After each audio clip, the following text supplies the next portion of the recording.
Her skull was shattered before she died, not after. The bones tell the story, not her priests. Historians call her Ankhesenamun, half-sister and wife of the boy king Tutankhamun. But beneath the golden mask, under the opulence of the gods, was a dynasty rotting from within. Their blood was too pure, too poisoned. Brother married sister, fathers wed daughters, sons became husbands, and behind every royal birth was a whispered fear. Will this child walk, see, breathe, or die before he is crowned? The house of the pharaohs, once believed divine, had become a prison of deformed limbs and tortured minds. Was this loyalty to gods or madness disguised as royalty? These weren't mere traditions, they were choices etched in bone. And with each union, a dynasty sealed its doom a little deeper. The question isn't how Egypt fell. The real horror is how long it took to die. In the final days of the 18th dynasty, the Nile ran red not with blood, but with silence. Tutankhamun, the fragile boy god, died nothing more than a whisper in a golden tomb, his left foot twisted, his immune system crippled. He had no surviving heirs, he could barely stand. Behind the sacred rituals and funeral incense lingered one truth: incest had hollowed him from the inside out.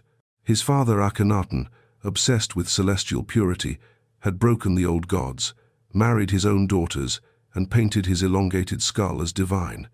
But nature doesn't obey kingdoms.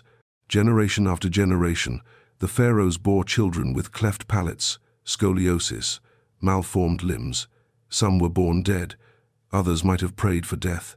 And still they kept marrying each other, binding family to family until the blood curdled. Egypt didn't fall to swords or foreign kings. It collapsed under its own sacred bloodline, a slow, exquisite genocide written in royal flesh. The courtiers never spoke of it aloud, but their eyes told the truth. They watched princes hobble through corridors, gasping for breath, their spines crooked, their skulls misshapen. Behind every silk curtain was a caregiver, not a tutor. Cribs became coffins. Scrolls of lineage disguised a nightmare repeating with every generation. Akhenaten's daughters were veiled not only by linen but by the shadows of deformity. One was born without fingers, another never spoke. The gods, they whispered, had cursed Egypt for desecration. But it wasn't divine wrath, it was science, centuries too early to understand.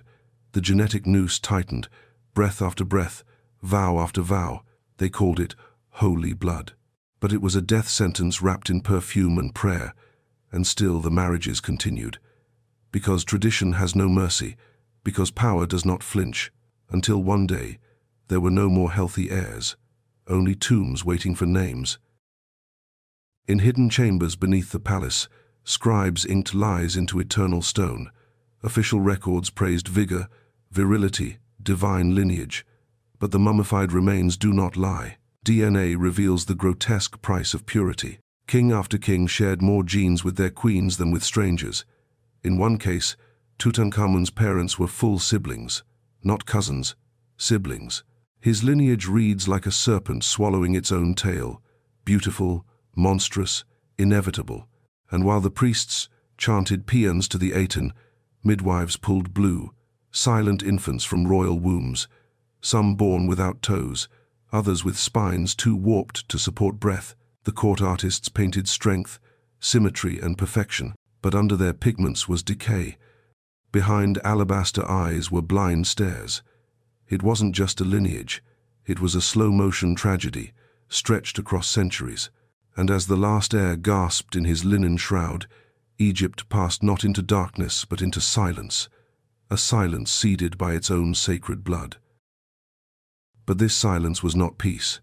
It was the eerie stillness after a feast of ghosts. In the Valley of the Kings, untouched for millennia, archaeologists exhumed what the priests tried to hide: brittle bones bent like branches, skulls compressed into unnatural shapes, and teeth crowded as if the mouth refused to hold secrets anymore. Flesh had long since rotted, but suffering lingered. In tomb after tomb, history whispered the same curse. They chose blood over survival. And the price? A once mighty empire, undone not by enemy swords but by its own obsession with divine flesh. This wasn't destiny, it was design.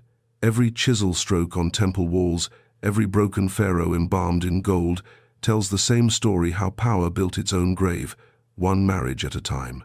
And at its heart was not grandeur or glory. It was a love so twisted it mistook decay for divinity. From the outside, their temples still stood proud, sunlit and towering over the desert sands. Tourists come now, whispering reverently through the stone corridors where gods once wept in silence, but look closer, traces remain. In carvings worn smooth by time, the faces blend into one another, as if each pharaoh was merely a reflection of the last, a fading echo in a lineage too tangled to bear weight. There is no triumph here, only echoing footsteps through halls built by brittle hands. The bloodline that claimed to rival the stars could not escape the pull of the grave. Not a single royal child escaped untouched. Not one heir inherited both crown and strength. In the end, it wasn't a foreign army that killed Egypt's golden age. It was love in a mirror, repeated until the reflection cracked. And within that crack, the gods fell silent forever. Even now, science peels back the layers. CT scans and genetic data expose what the priests never would. Tutankhamun's shattered leg wasn't from battle, but from frailty. His clubfoot wasn't chance, but fate, the kind written in chromosomes, not scrolls. Scholars trace kinks in DNA, like fractures in a dynasty. The boy king was the product of 1,000 whispered betrayals dressed as duty, and for each lightless tomb uncovered, another question rises. How many more childhoods were offered on the altar of divine blood? Behind the grandeur, behind the myths, stands a truth no monument can erase. Egypt's royal house wasn't just buried, it was entombed by its own choices. A paradise upheld by incest, sealed by silence, and shattered by time. And when the last pharaoh fell, flesh twisted and lineage broken, there were no gods left to weep, only stone. And stone forgets nothing. Stone forgets nothing, but the bones remember everything. Deep in the catacombs of forgotten queens and malformed princes lies the final testament of a dynasty that worshipped its own reflection. Each sarcophagus is a sealed confession, each twisted vertebra a silent scream. What the living denied, the dead preserved with brutal honesty, and we, standing centuries away, still feel the echo. We peer through glass cases and reconstructed skulls, searching for answers inside the hollow eyes of children who never had a choice. Once, these palaces echoed with prayers to gods who never intervened. Today, they echo with the footsteps of historians, scientists, truth-seekers, piecing together a story built on pain. Not of conquests, but consequences. Not of glory, but of grief. The dynasty of the gods fell not from weakness, but from belief unchallenged and absolute. In the end, Egypt wasn't just buried in sand, it was buried under the weight of its own legend. And yet, behind every cracked statue and eroded wall, something endures. A warning whispered through dust and silence. They built monuments to eternity, but found no escape from the rules of blood and bone. The lesson is not entombed, it is alive.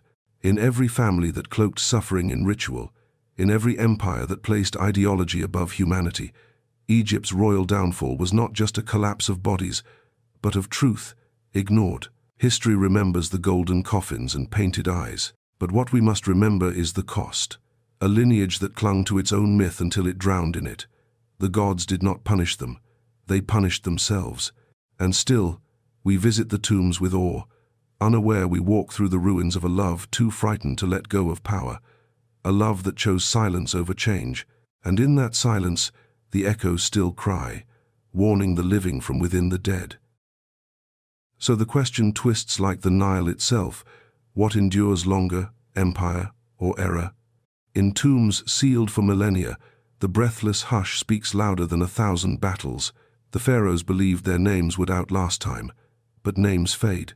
What survives is the cost of the choices they made. Their downfall was not written in prophecy or caused by foreign blades, but by generations imprisoning their children within a sacred cage of genetics. Their love was blind, not in passion, but in preservation. They preserved blood when they should have preserved life. And in that fatal miscalculation, Egypt carved its obituary in obsidian and gold. Look again into the eyes of Tutankhamun's mask. It does not smile. It does not weep. It waits for you to see beyond the shimmer. to understand that the glory of a civilization can also be the shroud that buried it, not with ruin, but with reverence too proud to change. And yet, the myth still breathes. In textbooks, in museum halls, on silver screens adorning tales of gods and kings, but behind every retelling lies the same unspoken rot.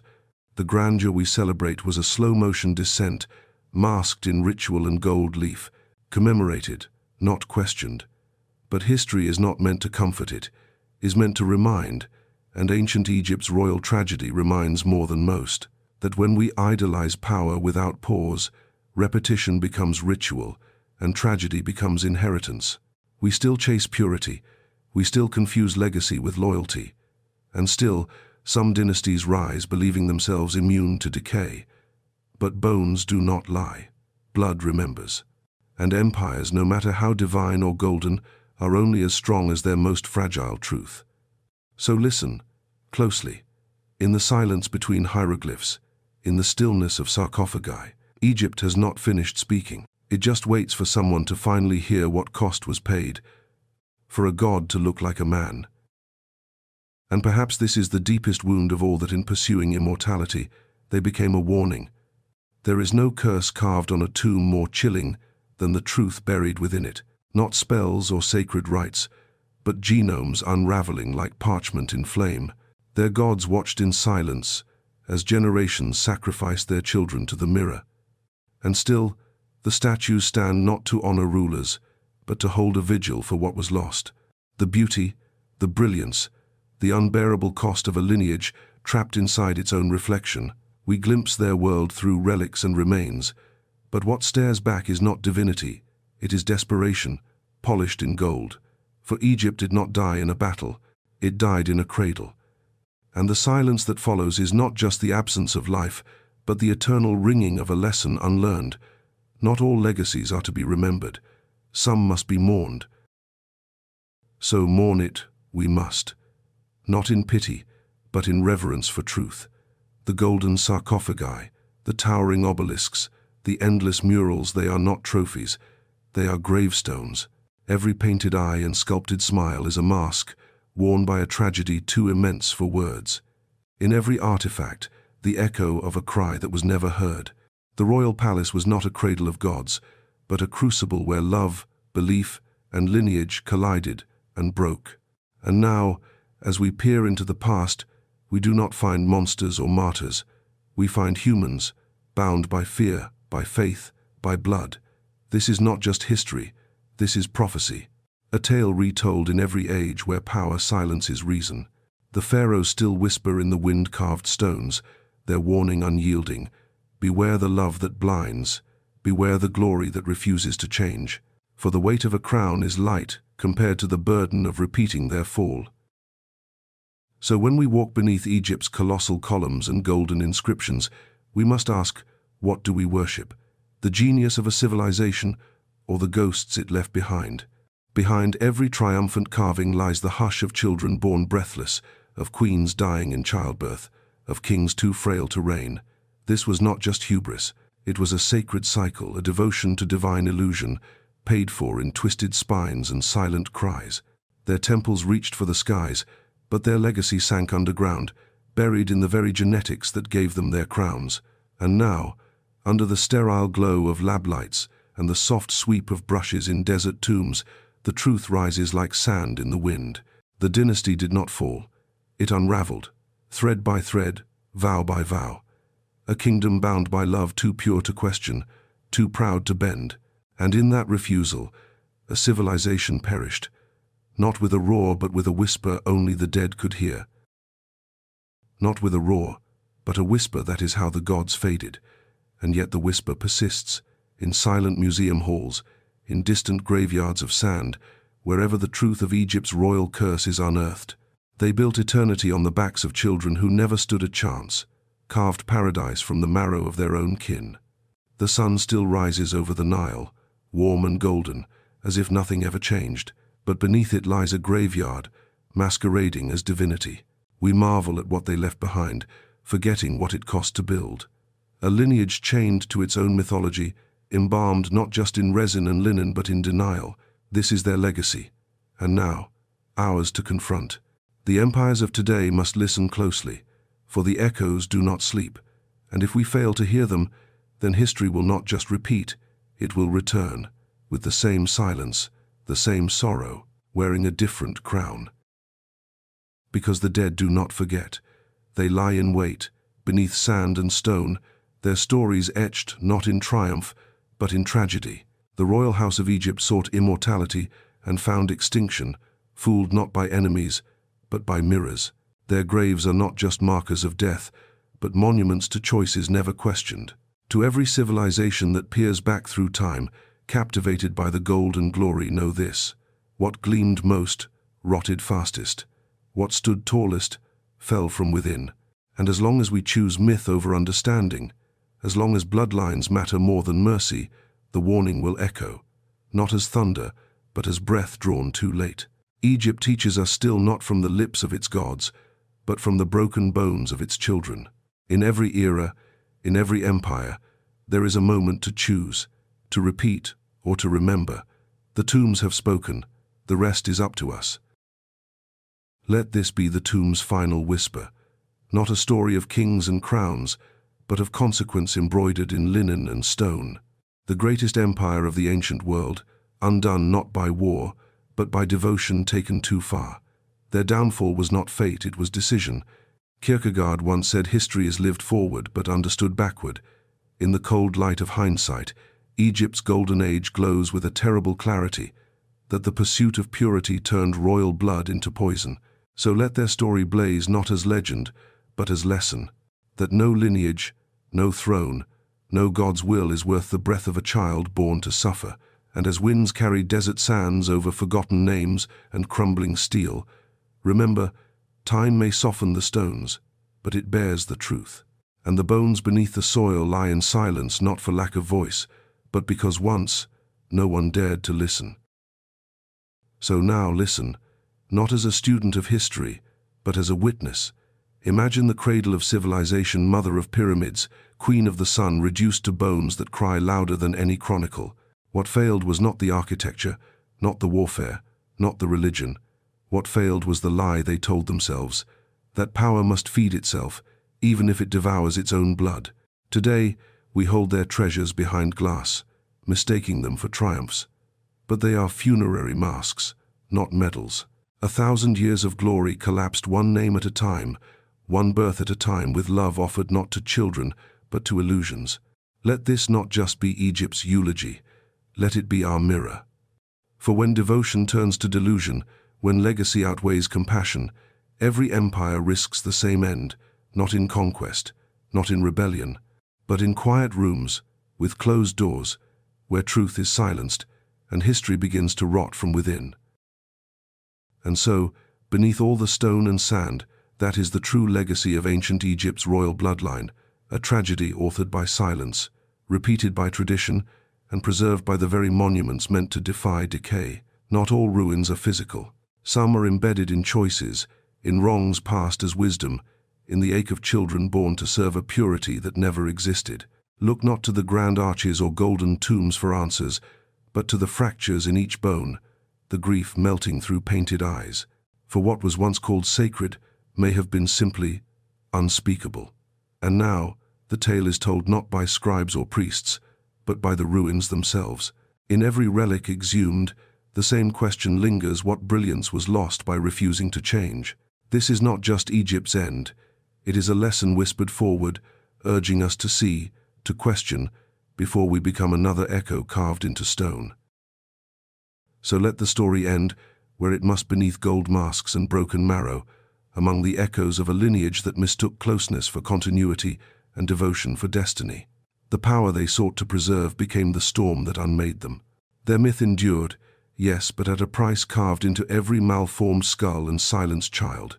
Ancient Egypt bequeathed the world splendor beyond compare, but also a grave reminder that no civilization, no matter how exalted, is immune to self-destruction when reverence outpaces reason. Their pyramids still pierce the skies, but their legacy lies buried in errors too sacred to challenge. And when we stand before their monuments, in awe of their reach, we must also remember their ruin. For history has no favorites, only mirrors. The fall of Egypt's golden bloodline is not just a reflection, it is a warning. And like all echoes, it waits for a heart still human enough to finally listen.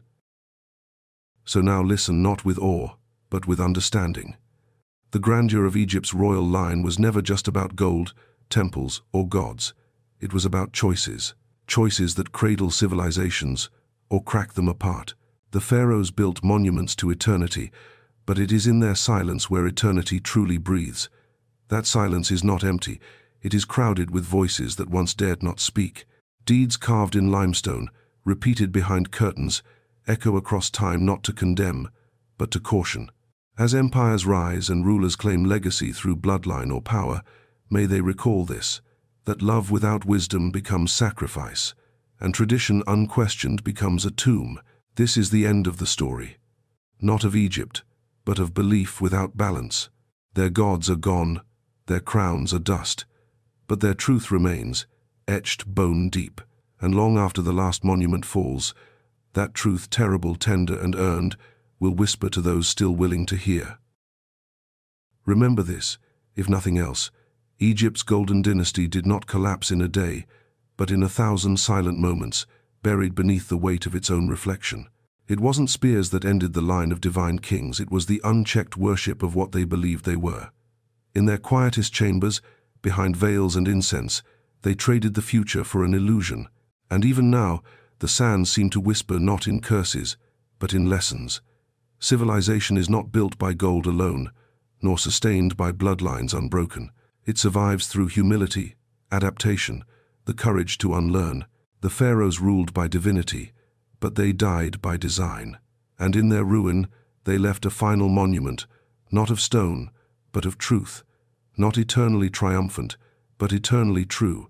That power without questions, belief without mercy, love without vision, will always lead not to legacy, but to loss.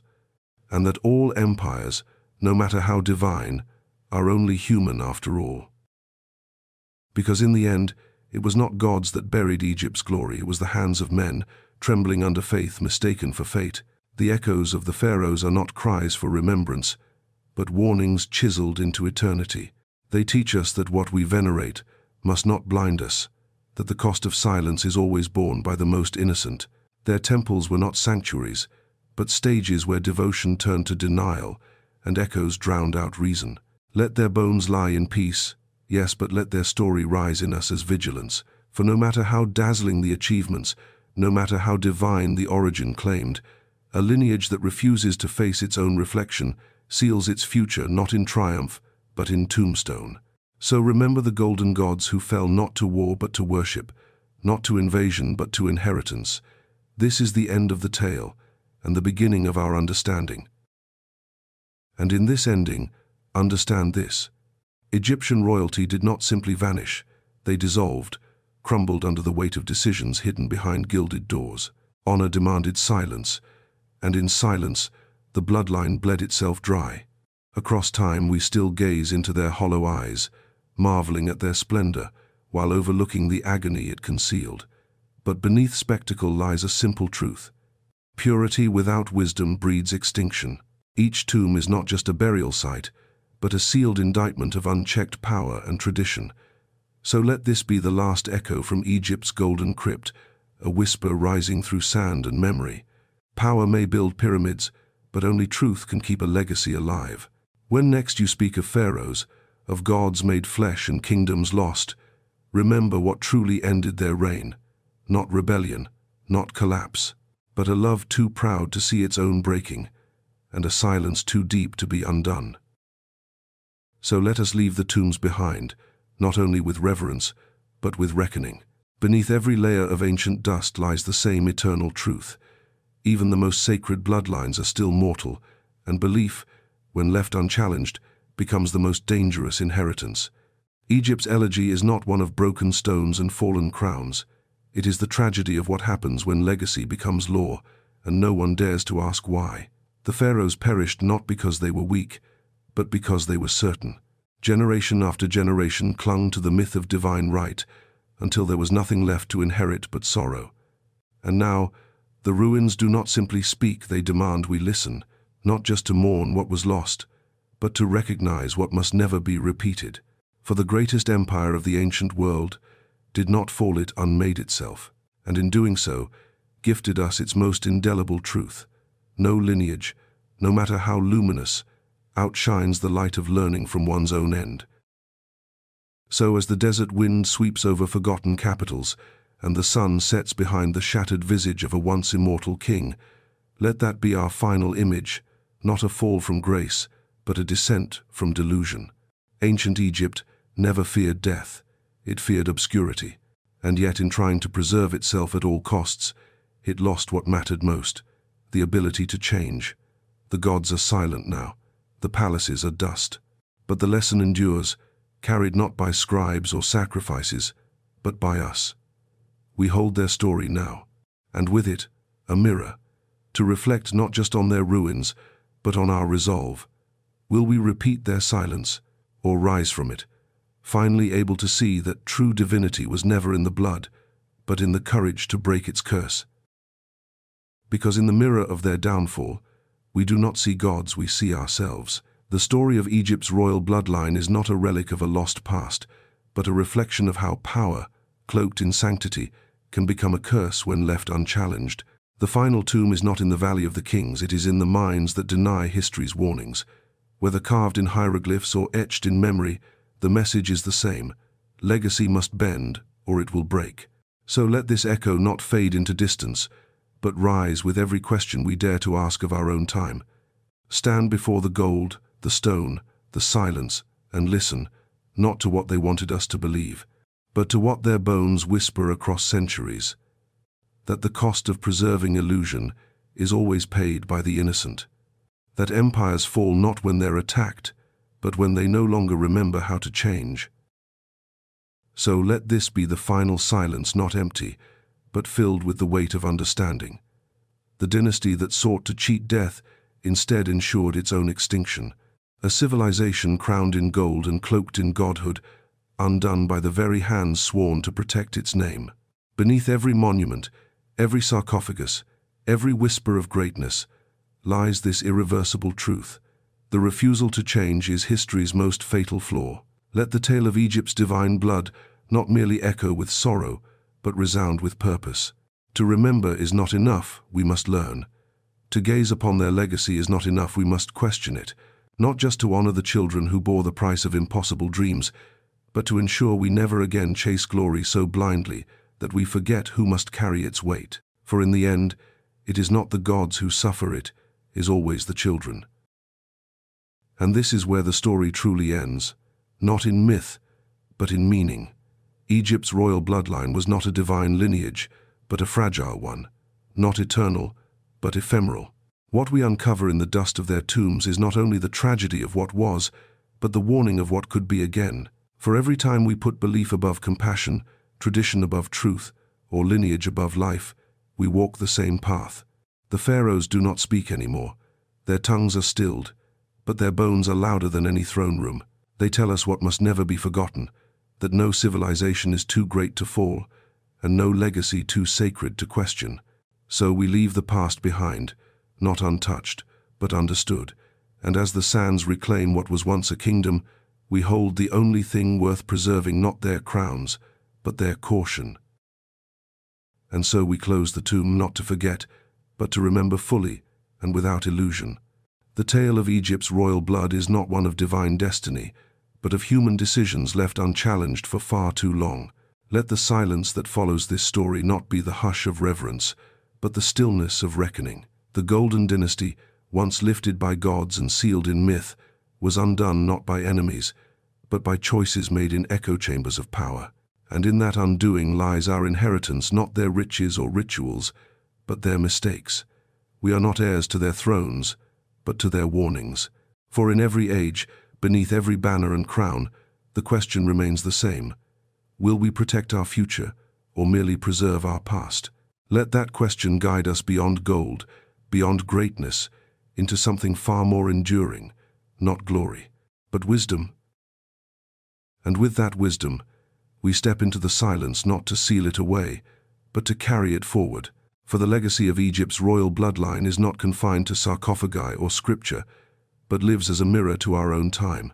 When power cloaks itself in sanctity, when tradition is exalted above truth, the fall begins not loudly, but in soft shadows where questions go unasked. The monuments remain, yes, but their purpose has shifted. No longer are they tributes to divinity, but cautionary tales in stone. Let us not revere blindly, but remember bravely.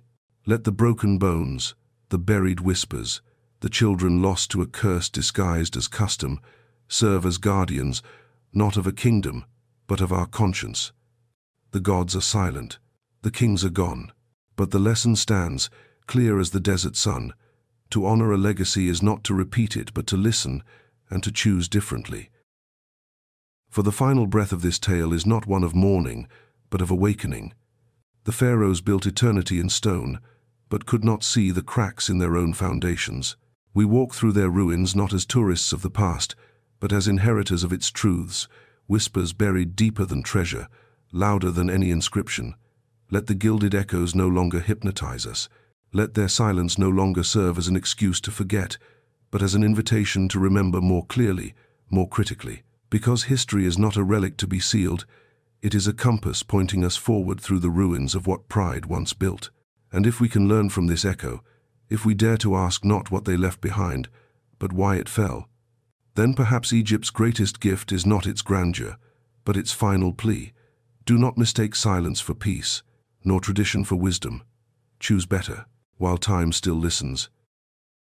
So now, with the last grain of sand settled and the echoes stilled, we are left not with myths, but with memory. Egypt, grand in glory and tragic in truth, offers us no final triumph, only a mirror held steady by time and bone. Its grandeur teaches nothing if we overlook its grief. Its monuments mean nothing if we ignore the warnings etched beneath their gold. Let us leave the tomb not with reverence alone, but with resolve to question what we worship, to challenge what we inherit, to protect those too fragile to fight tradition. For the greatest empires will not be judged by how high they rose, but by whom they chose to carry as they did. And if Egypt speaks one final truth through its fallen kings and silenced queens, it is this: that the future does not belong to the pure, the proud, or the revered. It belongs to those willing to listen and dare to change. So walk away now, not from ruins, but from repetition.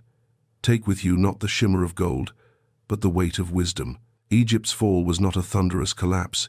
It was a steady forgetting of truth, wrapped in ceremony, sealed in silence. Let that be the final echo, the gift buried deeper than treasure, that greatness without humility is a sarcophagus waiting to close. Look to the bones, the tombs, the echoes, not for awe, but for answers. The pharaohs ruled by blood and belief, but they vanished by denial. Their history survives not to glorify, but to guard. Guard us from worshipping without questioning, from inheriting without understanding.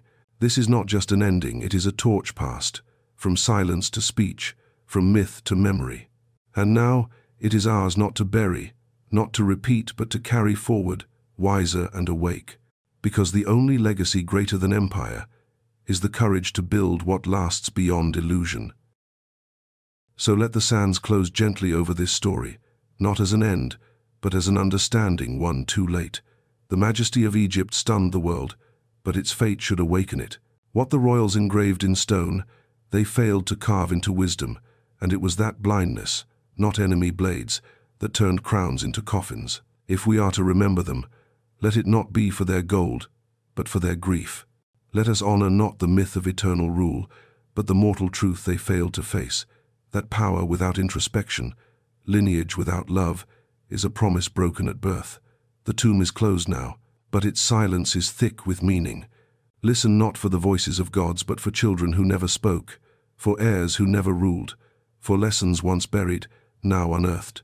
And as wind sweeps across the valley once more, carry with you not the legacy of their glory, but the wisdom of their fall.